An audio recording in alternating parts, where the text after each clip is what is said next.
မင်္ဂလာပါညီကိုတို့ရေအခုဒီဗီဒီယိုကတော့ကျွန်တော်တို့အုပ်စုခဝေပေါ့နော်ကျွန်တော်တို့အုပ်စုခဝေမှာဆိုရင်တော့ကျွန်တော်တို့အင်ရှင်ကတော့ပကူရပါတယ်ဗျ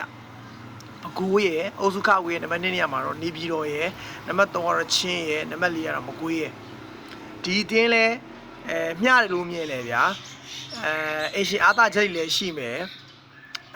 တချို့တော့ short တော့လို့မရတဲ့အတင်းတွေလည်းရှိမယ်ဒီတင်းလေးကရောပါဆို short တက်လိုက်လေခံရမယ့်အနေထားမှာရှိတဲ့အတင်းလေကျွန်တော်မြင်တယ်ပေါ့နော်ဆိုတော့ဘာမှမဆိုဖြစ်သွားနိုင်တဲ့အုပ်စုလေးလည်းဖြစ်ပါတယ်ဗျဆိုတော့အင်ရှင်ပကူကနေပြီးတော့ကျွန်တော်တို့နေပြီးတော့ချင်းမကွေး